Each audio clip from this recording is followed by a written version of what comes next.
Hello students, welcome back to our next session of sexual reproduction in flowering plant।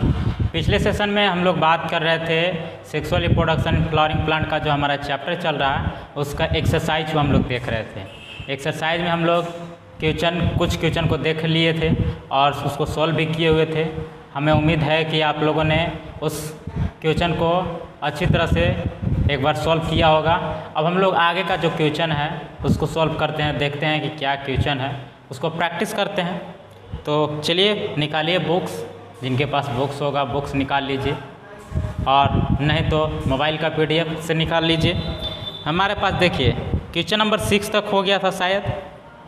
हाँ, question number 6 with a neat diagram explain the 7 celled 8 nucleate nature of female gametophyte, ये question हो गया था। Next question that is question number 7 है what are chasmogamous flower, what are chasmogamous flower can cross pollination occur in cleistogamous flower, give reason for your answer. देखिए क्वेश्चन है, देखिए 2 question को इसी में ऐड किया है, 2-3 क्वेश्चन को। फर्स्ट है इसमें what are chasmogamous flower, chasmogamous flower क्या है। सेकेंड इसी में क्या ऐड किया है, can cross pollination occur in cleistogamous flower, क्या क्लिस्टोगैमस फ्लावर में क्रॉस पोलिनेशन हो सकता है। इसी में देखिए और क्वेश्चन क्या ऐड किया गया, give reason for your answer. आप जो भी आंसर दे रहे हैं उसका आप आंसर का रीजन दीजिए, कारण दीजिए कि ऐसा क्यों होता है। तो देखिए क्वेश्चन है हमारा चैस्मोगेमस फ्लावर क्या है और क्लिस्टोगैमस फ्लावर में क्रॉस पोलिनेशन होता है या नहीं होता है। तो चैस्मोगेमस फ्लावर और क्लिस्टोगैमस फ्लावर याद है। Chasmogamous flower, chasmogamous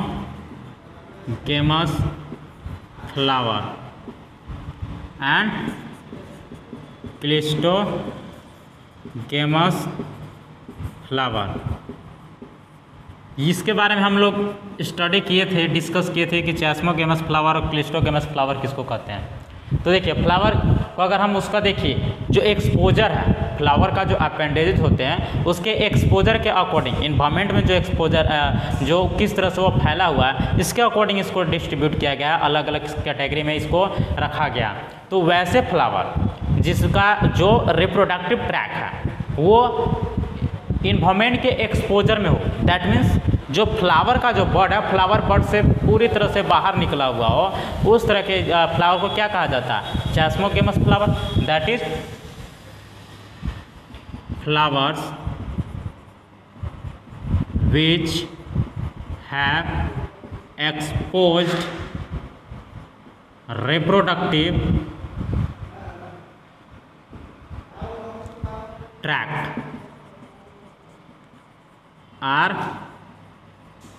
known as chasmogamous flower.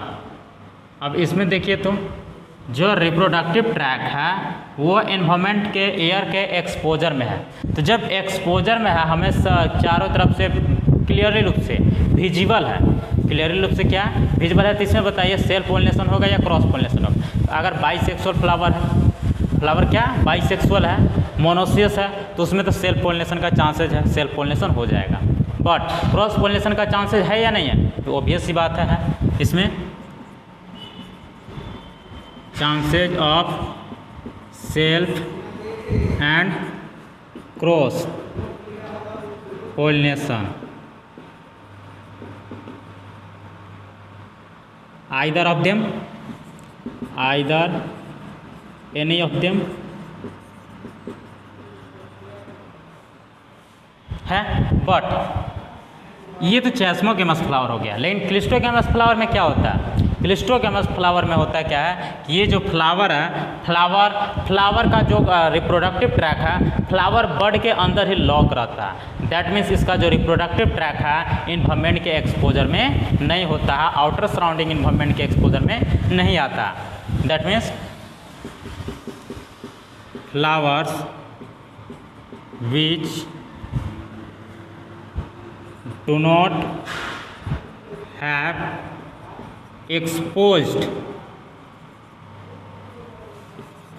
reproductive tract in surrounding environment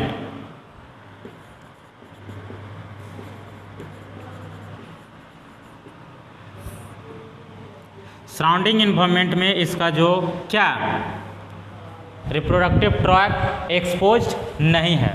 that means इसको एक लाइन में कह सकते हैं, flowers completed its life in body stage. Body stage में ही इसका फ्लावर रहता है, ये फ्लावर ओपन होता ही नहीं है। तो इसमें बताइए तो सेल्फ पोलिनेशन होगा या क्रॉस पोलिनेशन होगा? फ्लावर का जो बॉड है जब ओपन ही नहीं हो रहा है तो ऑब्वियस सी बात है सेल्फ पोलिनेशन होगा। That is here only the chances of self pollination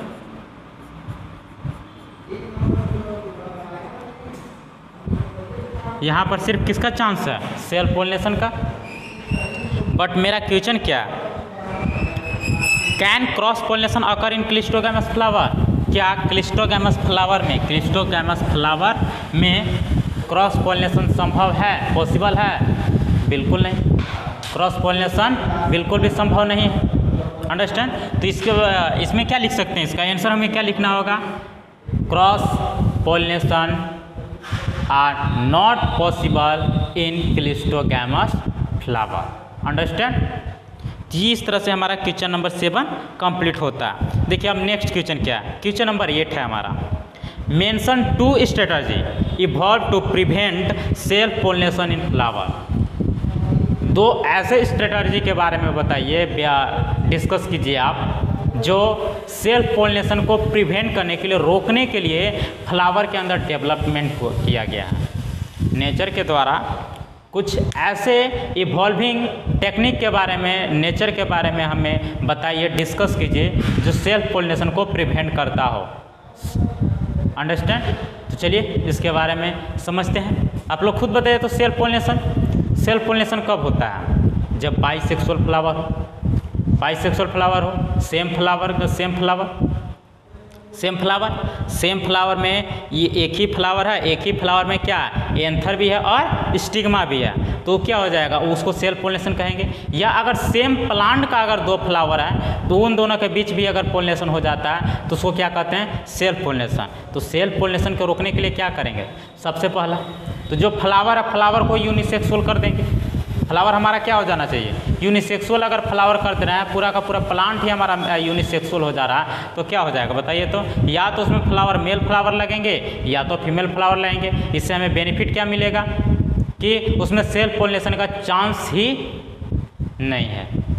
क्यों चांस नहीं है? क्योंकि पूरे का पूरे प्लांट में या पूरा का पूरा जो फ्लावर है वो उसमें सिर्फ और सिर्फ एक ही रिप्रोडक्टिव ट्रैक्ट है, या तो उसमें एंथर है या फिर स्टिग्मा है।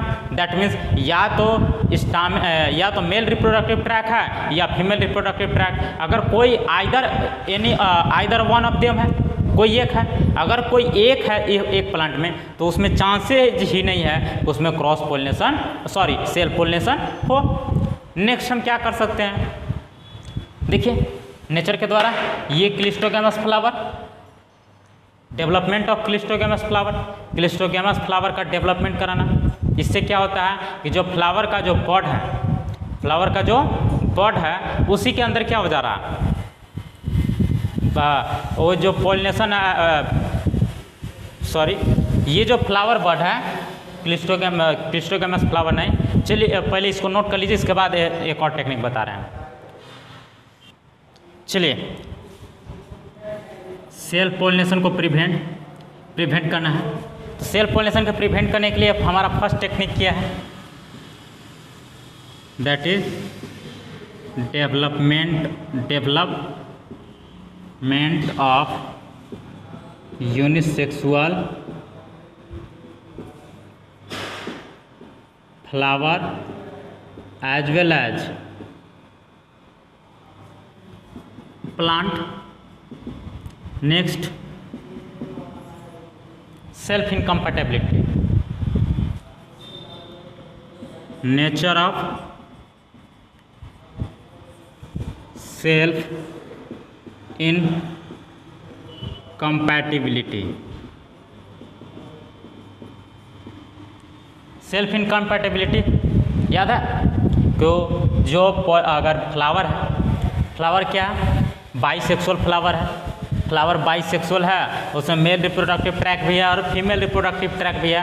तो सेम फ्लावर का सेम फ्लावर का जो एंथर से निकला हुआ पोलन ग्रेन जो है सेम स्टिग्मा तक अगर पहुंचता है तो उससे क्या होता है, उस पोलन ग्रेन को क्या कर लेता है, जो स्टिग्मा है आइडेंटिफाई कर लेता है और उसका जो जर्मिनेशन है, जर्मिनेशन को ही अलाउ नहीं करता है। तो इससे क्या होगा, सेल्फ पोलिनेशन यहाँ पर भी नहीं होगा, सॉरी सेल्फ फर्टिलाइजेशन नहीं होगा। पोलिनेशन तो हो जा रहा है लेकिन सेल्फ फर्टिलाइजेशन नहीं होगा।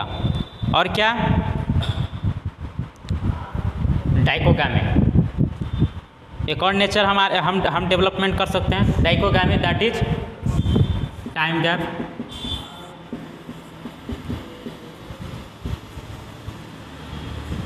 That is time gap between the development of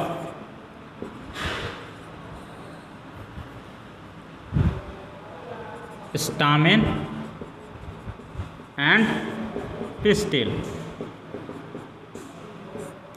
stamen और पेस्टिल ये दोनों का जो डेवलपमेंट है, इन दोनों का डेवलपमेंट में ही टाइम गैप आ जाए, कोई आगे डेवलप हो रहा है, कोई पीछे डेवलप हो जा रहा है। तो इससे क्या होगा, वो वहाँ पर भी सेल्फ फर्टिलाइजेशन नहीं होगा। तो ये यहाँ पर क्या हो जाएगा, इन सभी टेक्निक से हम self pollination that is self fertilisation को हम प्रिवेंट कर सकते हैं।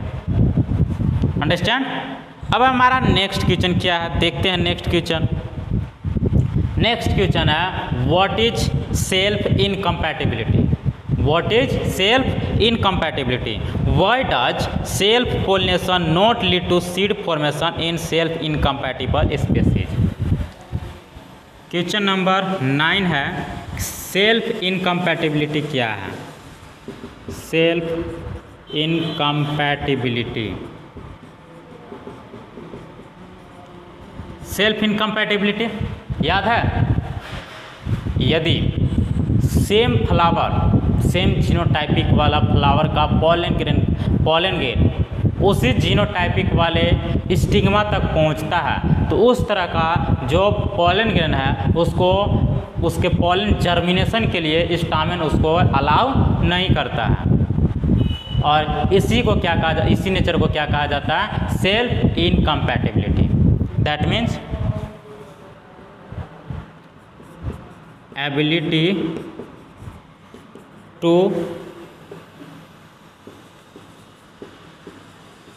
reject the pollen grains, the pollen germination, ability to reject the pollen germination of same genotype, same genotype by stigma are referred as self incompatibility।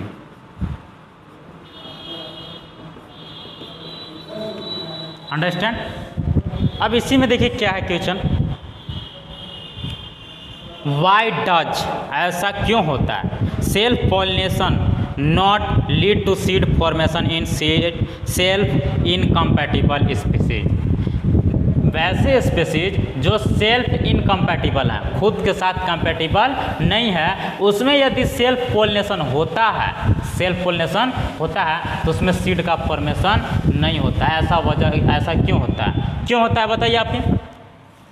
Species क्या है, self incompatible है, self incompatible है, खुद के same genotype के साथ compatible नहीं है और हो रहा है फिर, लेकिन उसके बावजूद भी क्या हो रहा है, सेल्फ पोलिनेशन ही हो रहा है, सेल्फ पोलिनेशन ही हो रहा है। तो इसका मतलब क्या हो, इसका अर्थ क्या होता है, इसका अर्थ ये हो रहा है कि सेल्फ इनकम्पैटिबल होने के बावजूद भी सेम जीनोटाइप वाला पॉलन ग्रेन ही उसके स्टिग्मा पर आकर का पॉलिनेट हो रहा है। तो इसका इस रिजल्ट क्या होगा, पॉलन ग्रेन का जर्मिनेशन होगा ही नहीं, अलाउ ही नहीं करेगा। बाय द वे किसी कारणवश जो हार्मोनल इन्फ्लुएंस की वजह से, केमिकल इम्बैलेंस की वजह से यदि पॉलन जर्मिनेशन हो भी जाता है, पॉलन जर्मिनेशन हो भी जाता है, पॉलन ट्यूब ग्रो भी करता है, तो वो ओव्यूल तक नहीं पहुंच सकता है। क्यों?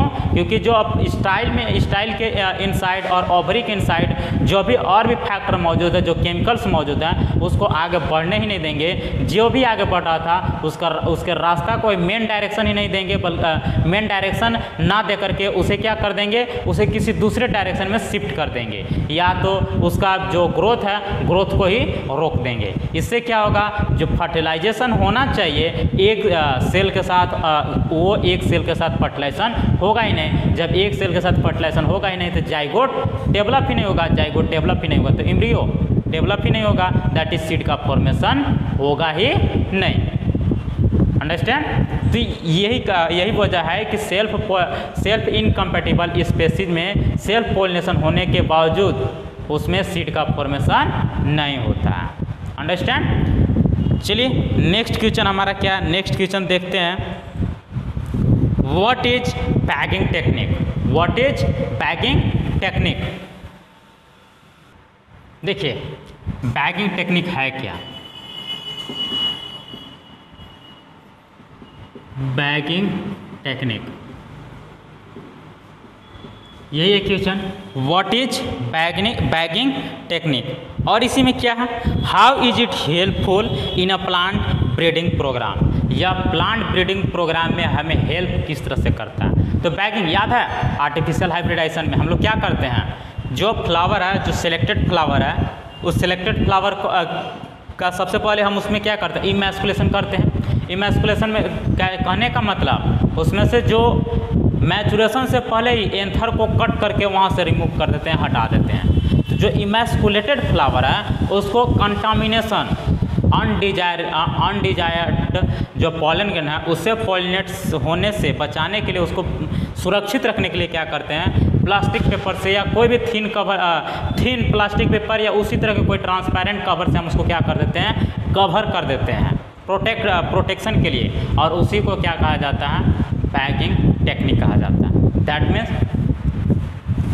Covering of emasculated flowers with the help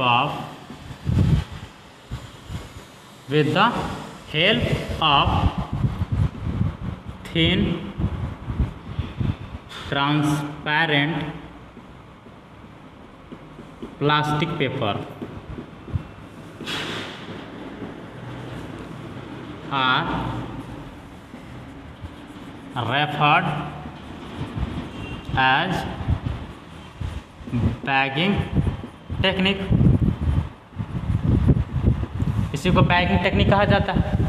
अब ये बैगिंग टेक्निक के बारे में पूछा जा रहा है कि ये प्लांट ब्रीडिंग प्रोग्राम में हमें हेल्प किस तरह से करता है। तो देखिए किस तरह से हेल्प करता है। बैगिंग अगर हम कर दे रहे हैं तो उससे क्या होगा, जो अनडिजायर्ड पोलन ग्रेन से जो कंटामिनेशन है उससे हमारा जो इमैस्कुलेटेड फ्लावर है वो क्या हो जाएगा, सुरक्षित रह जाएगा। That is bagging technique saves the emasculated flower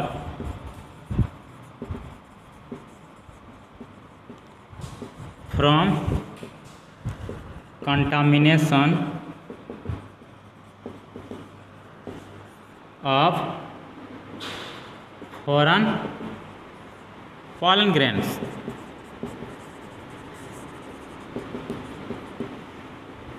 bagging technique जो फॉरेन पॉलन ग्रेन्स है, जो अनडिजायर्ड पॉलन ग्रेन्स है, उससे सब कंटामिनेशन होने से ये इमैस्कुलेटेड फ्लावर को क्या करता है, सेव करता है, सुरक्षित बनाए रखता है। और हमें क्या चाहिए, यही तो चाहिए जिससे कि हम अपना जो अपने डिजायर्ड, अपने इच्छा के अनुसार से अपनी डिमांड के अकॉर्डिंग कहीं से भी कोई पॉलन ग्रेन ले आए, अगर डिमांडेड पॉलन ग्रेन, और उससे उसको क्या करा दें, उस पर पॉलिनेशन करा दें, जिससे हमारा जो आने वाला जो नेक्स्ट जनरेशन जो हमें मिले, वो जनरेशन हमें क्या मिले, हाई क्वालिटी का मिले, डिमांडेड क्वालिटी का हमें वो नेक्स्ट जनरेशन मिल जाए। यही तो हमारा पर्पस भी होता है। Next question, what is triple fusion? Triple fusion है क्या, बताइए, सोचिए। Where and how does it takes place? Name the nuclei involve in triple fusion. That means triple fusion क्या है, where and how does it takes place, यह कहाँ and कैसे होता है। ट्रिपल फ्यूजन कहाँ होता है और कैसे होता है। Name the nuclei involve in triple fusion. Name the nuclei involve in triple fusion. देखिए question number 11, triple fusion.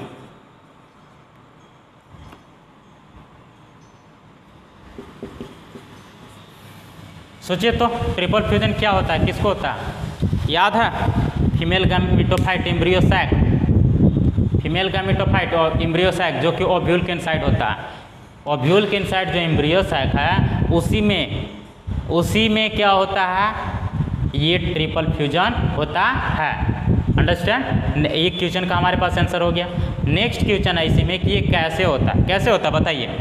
Triple fusion जो एम्ब्रियो सैक है, एम्ब्रियो सैक में एम्ब्रियो सैक के इनसाइड कितने होते हैं, 8 न्यूक्लियस होते हैं, 7 सेल्ड 8 न्यूक्लियट, याद है? 7 सेल्ड 8 न्यूक्लियट। देखिए हमारे पास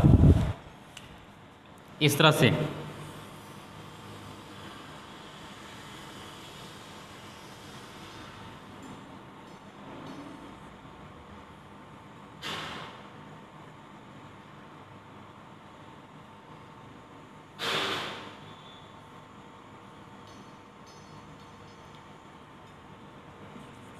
माइक्रोपाइलर रीजन,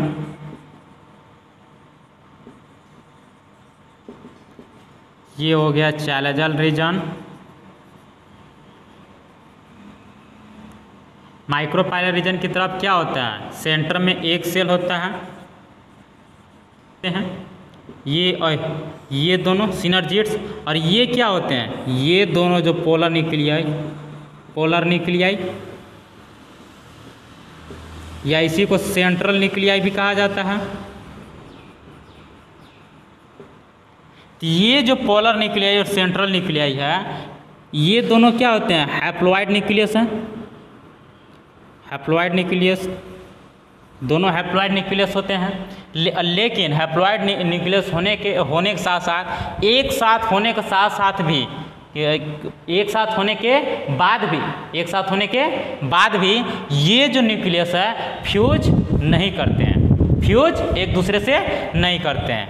और जब पॉलिनेशन होता है, पॉलिनेशन होने के बाद क्या होता है, पॉलन ट्यूब का डेवलपमेंट होता है, पॉलन ट्यूब का ग्रोथ हो रहा है। पॉलन ट्यूब के ग्रोथ होने के बाद पॉलन ट्यूब में 2 जनरेटिव न्यूक्लियस आते हैं, और उन दोनों जनरेटिव न्यूक्लियस में से फर्स्ट जो जनरेटिव न्यूक्लियस होता है इस एक सेल के साथ क्या करता है, फ्यूज करता है, एक सेल के साथ फ्यूज करता है। तो ये जो एक सेल का न्यूक्लियस है ये भी हैप्लॉइड, और एक haploid generative nucleus that is ये एक डिप्लॉइड जाइगोट बन जाता है, और यही डिप्लॉइड जाइगोट किसका, एम्ब्रियो के रूप में डेवलप होता है।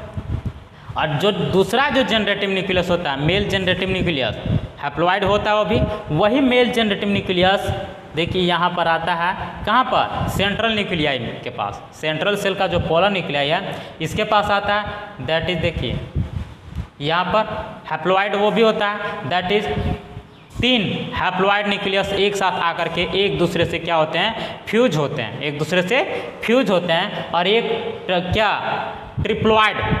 ट्रिप्लॉइड स्ट्रक्चर डेवलप करते हैं। और इसी ट्रिप्लॉइड स्ट्रक्चर का जो फॉर्मेशन होता है, इसी फ्यूजन के प्रोसेस, फ्यूजन का जो इवेंट होता है, इस फ्यूजन के इवेंट को क्या कहा जाता है, triple fusion.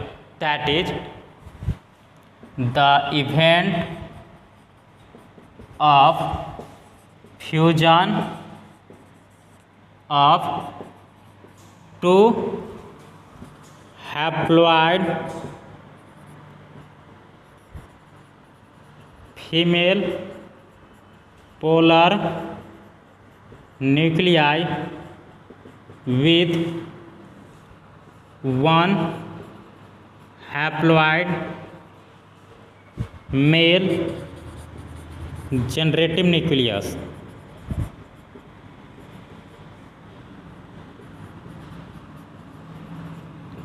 Are referred as triple fusion.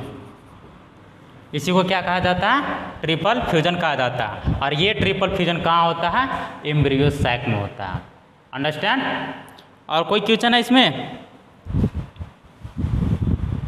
नहीं, बस यही, इसको पूरी तरह से क्या करना है? एक्सप्लेन कर देना है। ये तो हम शॉर्ट में कर दिए, लेकिन आप लोग कंप्लीटली इसको एक्सप्लेन कर दीजिएगा। नेक्स्ट हमारा क्वेश्चन है, why do you think zygote is dormant for some time in a fertilised ovule? आपको ऐसा क्यों लगता है कि जो जाइगोट है, ओव्यूल के इनसाइड जो जाइगोट बना हुआ होता है वो डॉर्मेंट स्टेज में होता है? आपको ऐसा क्यों लगता है? सोचिए तो, सोचिए। देखिए, हमारा क्वेश्चन है कि जो अभी अभी जो बना हुआ zygote, why do you think zygote is dormant for some time in a fertilised ovule? कुछ समय के लिए जाइगोट ऐसा लगता है कि वो डॉर्मेंसी स्टेज में चला गया है।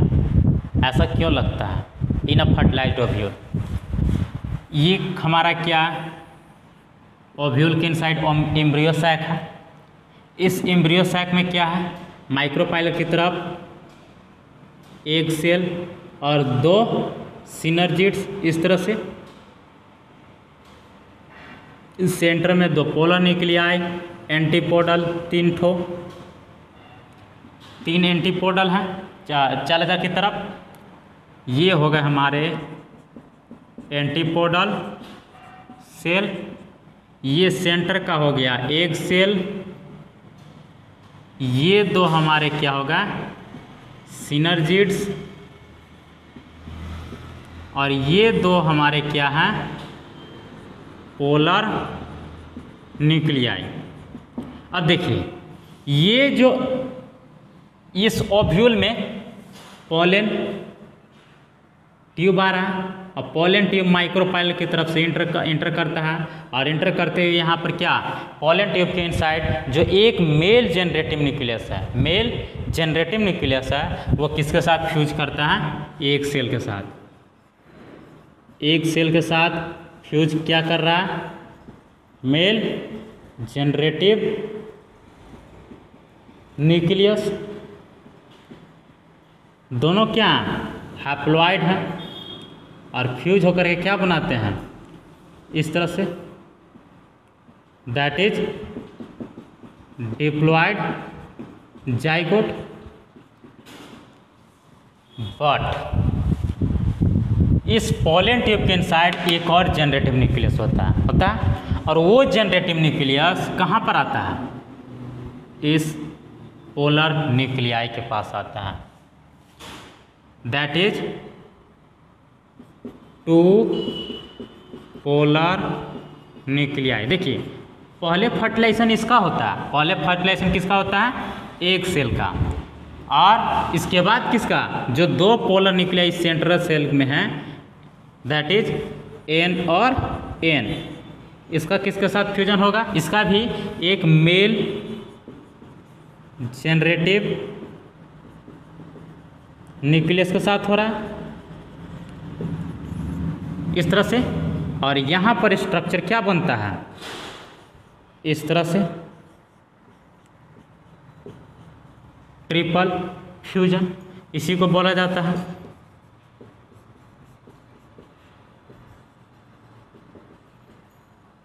और ये एक्चुअल में बनता क्या है? Triploid primary endosperm nucleus.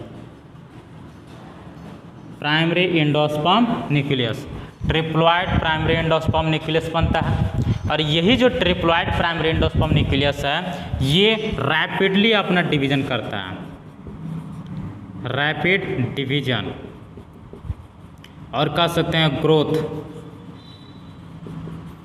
ऐसा क्यों? क्योंकि ये जो एंडोस्पर्म है एक्चुअल में न्यूट्रिशन को स्टोर करता है चारों तरफ से। पूरा का पूरा जो ओव्यूल है, ओव्यूल में ये जो एम्ब्रियो सैक है, एम्ब्रियो सैक के बाहर जो न्यूसेलस का जो लेयर है और भी जो लेयर्स हैं, वहाँ से जो इंटीगुमेंटल लेयर है वहाँ से क्या करता है, न्यूट्रिशन को एब्जॉर्ब करता है और अपने आप को डेवलप करता है और अपने आप को nutrition godown, nutrition store house के रूप में डेवलप करता है। ऐसा क्यों?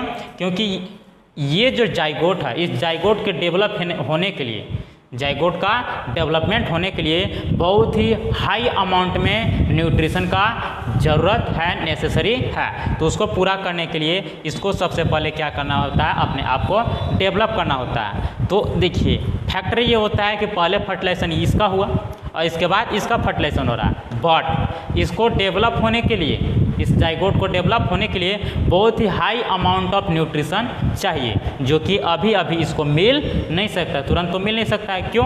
क्योंकि इसको मिलेगा कहाँ से, प्राइमरी एंडोस्पर्म न्यूक्लियस से। अब प्राइमरी एंडोस्पर्म न्यूक्लियस इसके बनने के बाद बन रहा है, तो कुछ समय तो कुछ वक्त तक तो इसको इंतज़ार करना होगा। तो वो जो इंतज़ार का जो कुछ सम टाइम का जो वक्त होता है, जिसके दौरान ये जो डिप्लॉयड जाइगोट है इनएक्टिव स्टेट में चला जाता है। इसका जो ग्रोथ का जो डिवीजन का रेट होता है बिल्कुल स्लो हो जाता है, नेग्लिजेबल के बराबर हो जाता है, एज इक्वल टू नेग्लिजेबल। तो सम टाइम के लिए जो उसका जो मेटाबॉलिज्म है, जो ग्रोथ रेट है वो नेग्लिजेबल के बराबर जाता है। उसी को इसका क्या कहा जाता है, डोरमेंसी स्टेट कहा जाता है। और डोरमेंसी स्टेट किसके लिए कहा जाता है, for the waiting of get nutrition from the primary endosperm nucleus. Understand? तो इस तरह से आज का हमारा सेशन कंप्लीट होता है। बाकी जो हमारे पास जो और भी जो क्वेश्चंस हैं उसको अगले सेशन में हम लोग देखेंगे, उसको डिस्कस करेंगे। तब तक के लिए धन्यवाद।